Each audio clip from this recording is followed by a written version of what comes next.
Au revoir l'Afrique du Sud, le Maroc on arrive. Au revoir l'Afrique du Sud, le Maroc on arrive. Débriefing du match Cameroun-Afrique du Sud ou bien Cameroun avec les Bafana. Alors, pour ceux qui ne savent pas ou bien pour ceux qui n'ont pas vu le match, je vous donne le score d'entrée de jeu. Le Cameroun a mené, c'est imposé, il parle un peu comme les journalistes. Alors, suite à la rencontre entre l'Afrique du Sud et le Cameroun s'est imposé vraiment de manière très massive devant cette équipe de Bafana d'Afrique du Sud.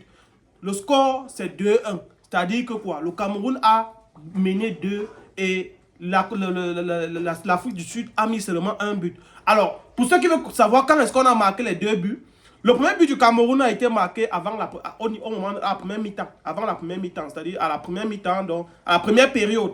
Et le deuxième but a été mis à la deuxième période. Maintenant, l'Afrique du Sud, on les a menés 2-0 même pendant 40 minutes. C'est vers la deuxième période qu'ils ont mis leur premier but aussi. Et c'était même but que... Ah, vraiment, l'équipe du Cameroun. Je vais faire le débriefing. Alors, qu'est-ce que je pense du match que j'ai vu tout à l'heure? Par rapport à ce que j'ai vu tout à l'heure, il faut noter que les 30 ou les 25 premières minutes de jeu, l'Afrique du Sud menaçait vraiment le Cameroun. C'est-à-dire, en fait, les 20 premières minutes, voire 20-25 premières minutes de jeu, l'Afrique du Sud a vraiment menacé le Cameroun. Bon, je ne sais pas. Est-ce que peut-être c'était une tactique de l'entraîneur pour voir le système de jeu? Pour voir le système de jeu de l'Afrique du Sud. Ça pourrait être une tactique, on ne sait pas. Mais il faut noter que vers les premières 20 minutes de jeu, on s'est rendu compte que, on avait l'impression que le Cameroun avait peur d'affronter. On avait l'impression que le Cameroun était un peu réticent. C'est-à-dire, le Cameroun ne voulait pas oser, il ne voulait pas s'imposer. Et que c'était l'Afrique du Sud qui dominait avec leur système de jeu. Ils avaient les très bonnes passes, très bons. En fait, moi, j'ai d'abord eu peur. Je me suis dit que, gars, peut-être que l'histoire, si on va faire comme ça là. Mais après, les petits ont commencé un peu à jouer. Ils ont recommencé. Donc, dès que peut-être ils ont compris le système de jeu de l'adversaire, ils se sont maintenant décidés, ils ont décidé maintenant de franchir. Maintenant, le déclic a commencé dès que le premier but a été mis. Dès que le premier but a été mis, les gars ont eu la niaque. Les gars ont commencé à se dire, bon voilà, on peut l'histoire, on peut l'histoire, on peut l'histoire. C'est comme ça qu'ils se sont battus comme ils pouvaient, ils se sont battus. On s'est retrouvé au deuxième but. Alors le deuxième but a été marqué par le petit Kofan. Le petit Kofan. Le Kofan là, il a un but de la tête. Boum, c'est seulement entré. Les gars, ils ne s'attendaient pas. Alors, vraiment, avant de continuer, je vais d'abord parler individuellement de chaque joueur. Bon, du jeu, du système de jeu de chaque joueur. Je vais dire un peu ce que je pense de quelques joueurs qui sont démarqués. Premièrement, Mbeumo. Mbeumo, c'est-à-dire que quoi? Mbeumo, c'est le pivot de l'équipe du Cameroun. Ça veut dire que si Mbeumo n'est pas là, c'est lui qui organise le jeu. Quand tu regardes, c'est Mbeumo qui organise le jeu du Cameroun. C'est-à-dire que Mbeumo est comme celui qui... Il ne marque pas, hein. Mais c'est l'homme qui est partout, à tout moment, à tout instant. Ça, c'est mon avis. Il dit, Mbeumo, il organise, il envoie le ballon, petit joue, il envoie, petit prend. Voilà, récupère, Baleba envoie, pap, Kofan récupère, pap, le petit Sinamasso envoie, tac. Donc, Mbeumo, pour moi, si on le retire, les petits ne pourront pas s'en sortir seuls.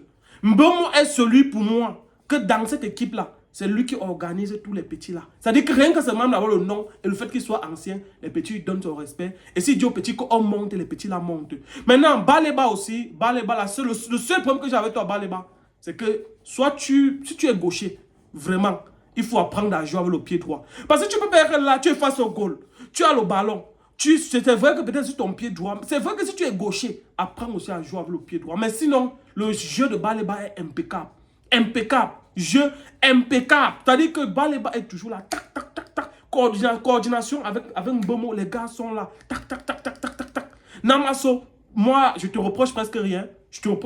C'est vrai, tu joues. Tu es au terrain, tu joues, on te voit. Ntolo, comme d'habitude, la défense, on compte sur toi, on sait que c'est toi. C'est vrai que tu ne t'es pas trop, mais on sait que c'est toi. Bon, quand on parlait de Wu, c'est vrai, tu joues un peu, mais tu es un peu comme le poulet de ferme.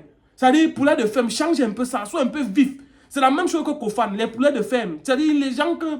Tu vois Kofan au stade, il ne s'impose pas. Kofan, il est seulement le genre, il est un peu comme un finisseur. C'est-à-dire que quoi? Vous travaillez, vous lui envoyez, pap, il finit à n'importe quel moment. Il peut... L'avantage de Kofan, c'est que à n'importe quel moment, il peut prendre un ballon et il envoie ça dans les buts. Donc, on est sûr qu'avec lui, il n'y a presque pas d'erreur.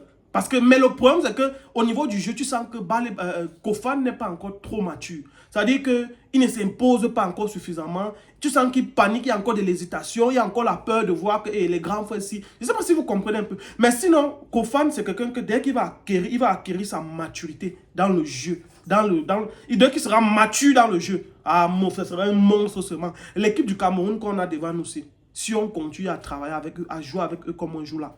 Parce que quand j'ai vu vous là, tu joues un peu, mais le problème c'est que toi aussi, tu es trop léger. Vous êtes trop léger. Tu es trop léger.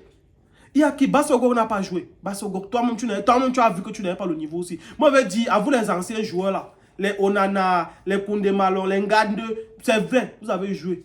Mais vous voyez que les petits, si vous n'avez pas le niveau, on vous met au stade, vous ne courez pas avec eux. On met un petit frère Baléba, il vous efface, vous tous. Il dit que les Anguissa, toi-même tu vois, vous-même vous voyez que votre niveau n'est plus ici. Je ne suis pas en train de vous ficher ou de vous insulter, mais je vous dis la vérité.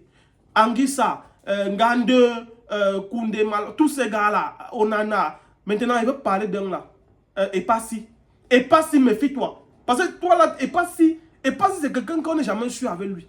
Epassi, mais les derniers milieux de jeu, Epassi fait les erreurs stupides. Tu arrêtes le ballon, tu veux tirer ton pied, tu envoies ton pied, tu réfléchis à quoi? Quand on est professionnel, on ne fait pas les erreurs. Tu es là, tu sors à temps et à contre-temps. Il y a un but qu'on a failli marquer là parce que le gars voulait t'aider. Tu es sorti. Dès que tu es sorti, le ballon t'a échappé. C'est comme ça. Heureusement qu'il n'y a personne derrière toi. C'est que le ballon en 3 était fini. Or, maintenant, il y a 2-0. Mais le dernier but qu'on a marqué, c'est vrai que le premier but, le but que l'Afrique du Sud a marqué, les gars, en fait, on ne s'attendait pas parce que c'est un but qui a traversé complètement la défense. Donc, le gars a envoyé un enroulé là.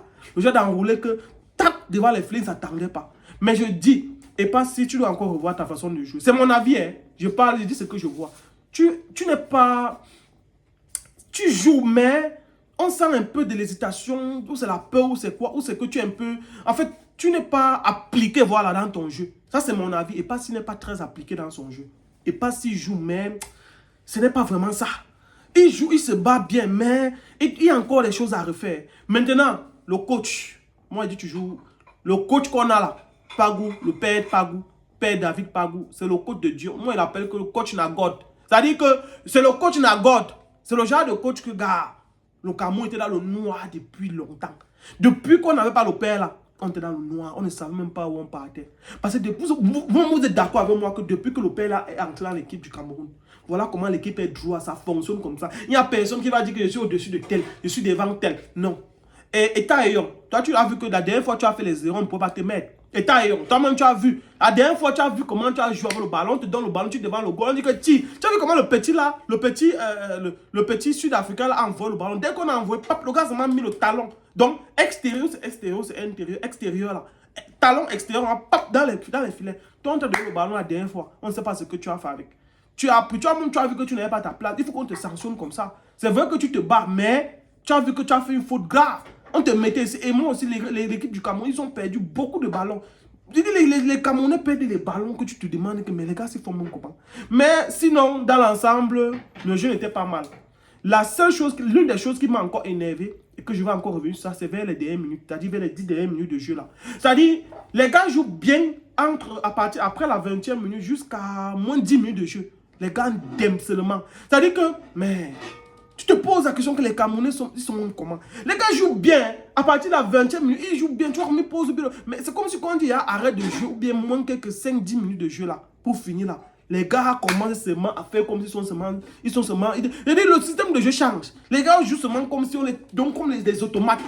Tu te poses la question que mais c'est les gars qui jouent tout à l'heure. Tu réfléchis, tu dis que mais c'est même quelle histoire. Mais sinon. On s'est quand même imposé. C'est vrai que ça n'a pas été facile face à l'Afrique du Sud, mais on s'est quand même imposé. 2-1. On a fait ce qu'on pouvait. Je pense que le Maroc a vu ce qu'on est capable.